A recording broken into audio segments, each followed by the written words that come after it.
இனிய உறவுகளே வணக்கம் வணக்கம். Welcome to our family kitchen. இன்றைக்கி நாம் ரொம்பவும் சூப்பராக டேஸ்டியாக கமகம வாசனையோட பூண்டு குழம்பு எப்படி பண்ணலான்றதை பார்க்கலாம். அதுக்கு முன்னாடி நீங்கள் இது வரைக்கும் நம்ம சேனலை சப்ஸ்கிரைப் பண்ணலன்னா மறக்காமல் சப்ஸ்கிரைப் பண்ணிவிடுங்க, லைக் பண்ணுங்கள், ஷேர் பண்ணுங்கள். அப்படியே பக்கத்தில் இருக்க பெல் ஐக்கானையும் கிளிக் பண்ணிவிடுங்க. அதில் வர ஆல் ஆப்ஷனையும் கிளிக் பண்ணிவிடுங்க. வாங்க வீடியோக்குள்ளே போகலாம். ஃபஸ்ட்டில் இதுக்கு தேவையான மசாலா ரெடி பண்ணிக்கலாம். இது தேங்காய் நான் அரை மூடி எடுத்து வச்சுருக்கிறேன். தேங்காய் சேர்த்து பண்ணால் இந்த குழம்பு இன்னும் டேஸ்ட்டாக இருக்கும். தேங்காய் சேர்க்காமல் கூட பண்ணலாம், ஆனால் தேங்காய் சேர்த்தா தான் டேஸ்ட்டு. அரை மூடி தேங்காய்க்கு அரை டேபிள் ஸ்பூன் சோம்பு சேர்த்துருக்கிறேன், அரை டேபிள் ஸ்பூன் சீரகம். இது சேர்த்து லைட்டாக துருவிக்கலாம். ஃபஸ்ட்டு மிக்சியில் லைட்டாக ஓட விட்டுக்கலாம். இப்போது இதோட ஒரு 6-7 சின்ன வெங்காயம் சேர்த்துக்கலாம். இதையும் சேர்த்து நல்லா அரைச்சி எடுத்துக்கலாம். அடுத்து கடாய் ஹீட் பண்ணிவிட்டு அதில் 3 டேபிள் ஸ்பூன் நல்லெண்ணெய் சேர்த்துக்கலாம். அதோட அரை டேபிள் ஸ்பூன் கடுகு, அரை டேபிள் ஸ்பூன் வெந்தயம், அரை டேபிள் ஸ்பூன் உளுந்தம்பருப்பு, இது 3 சேர்த்துக்கலாம். சேர்த்து இது நல்லா பொடிய விடலாம் கொஞ்சம்.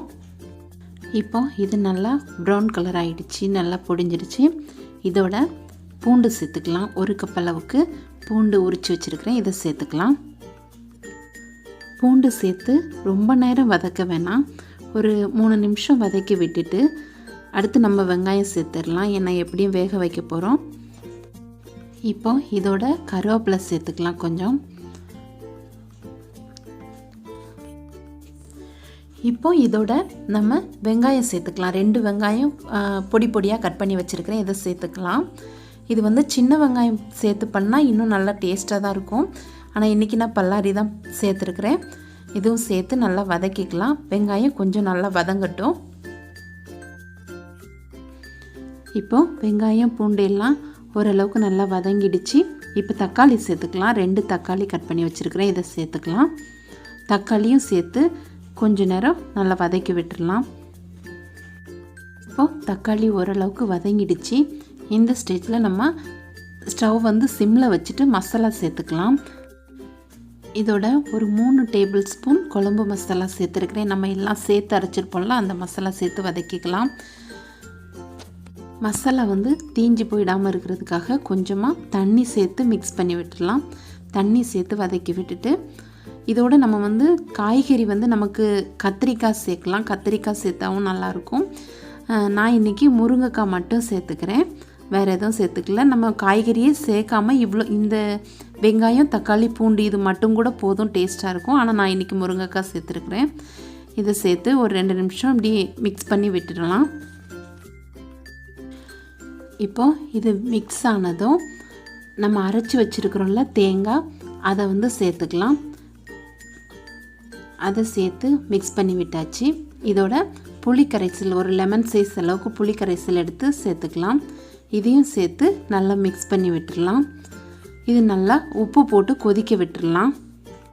நிறைய வீடுகளில் பூண்டு குழம்புனாலே பசங்க சின்ன பசங்கள்லாம் சாப்பிட மாட்டாங்க. ஆனால் நீங்கள் இந்த மெத்தடில் வச்சு கொடுங்க, கண்டிப்பாக சாப்பிடுவாங்க. செம்ம டேஸ்டியாக இருக்கும். இப்போ உப்பு போட்டு இதை நல்லா கொதிக்க விட்டுடலாம். தண்ணியெல்லாம் தேவையான அளவு பார்த்துக்கோங்க, கரெக்டாக சேர்த்துக்கோங்க. ஆனால் ரொம்ப தண்ணியாக இருந்தாலும் நல்லா இருக்காது, கொஞ்சம் கட்டியாக இருந்தால் தான் நல்லாயிருக்கும்.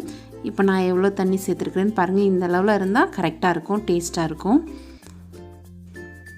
பாருங்கள், பூண்டு குழம்பு எவ்வளோ சூப்பராக ரெடி ஆகிடுச்சு பாருங்கள். நல்லா கொதித்து கட்டியாகிடுச்சு, நல்லா கரெக்டான ஸ்டேஜுக்கு வந்துடுச்சு. இப்போ இது நம்ம ஆஃப் பண்ணிடலாம். இனிமேல் நல்லா சூப்பராக ரெடி ஆகிடுச்சு, நல்ல மணமாக இருக்குது. அது ரெடி ஆகிற ஸ்டேஜ்லேயே நமக்கு நல்ல ஒரு வாசனையாக இருக்கும். இது சாப்பிடாதவங்க கூட கண்டிப்பாக இதை இந்த மெத்தடில் வச்சு கொடுத்தீங்கன்னா சாப்பிடுவாங்க, அவ்வளோ டேஸ்ட்டாக இருக்கும். ட்ரை பண்ணி பாருங்கள் கண்டிப்பாக. பார்த்துட்டு எப்படி இருந்ததுன்னு கீழே கமெண்டில் சொல்லுங்கள். இப்போ தீபாவளி டைம்லலாம் நம்ம ஃபங்க்ஷன் டைமில் நிறையா ஆயில் ஃபுட்லாம் நிறையா சாப்பிட்ருப்பீங்க எல்லோரும். அதே மாதிரி நான்வெஜ் ஐட்டமாக சாப்பிட்ருப்போம். அதெல்லாம் கொலஸ்ட்ரால்லாம் ஏறாமல் இருக்கிறதுக்காக இந்த மாதிரி இனிமேல் ஒரு 2-3 நாளைக்கு இந்த மாதிரி நான்வெஜ் இல்லாமல் சாப்பிட்டிங்கன்னா அந்த கொலஸ்ட்ரால்லாம் கண்ட்ரோல் ஆயிரும் எல்லாருக்கும். அதுக்கு இந்த கொலஸ்ட்ரால் குறைக்கிறதுக்கு பூண்டு ரொம்ப முக்கியமாக தேவை. அதனால் கண்டிப்பாக இந்த பூண்டு குழம்பு வச்சு சாப்பிடுங்க. இப்போ கொஞ்சமாக கொத்தமல்லி இலை தூவிட்டு ஸ்டவ் ஆஃப் பண்ணிடலாம். பாருங்கள் ஃப்ரெண்ட்ஸ், ரொம்பவும் சூப்பராக டேஸ்டியாக கம்மன்னு வாசனையோட பூண்டு குழம்பு ரெடி ஆகிடுச்சு. நீங்களும் இதை உங்கள் வீட்டில் கண்டிப்பாக ட்ரை பண்ணி பாருங்கள். பார்த்துட்டு எப்படி இருந்ததுன்னு கமெண்ட்டில் சொல்லுங்கள். மறக்காமல் நம்ம சேனலை சப்ஸ்கிரைப் பண்ணுங்கள், லைக் பண்ணுங்கள், ஷேர் பண்ணுங்கள். Thank you friends.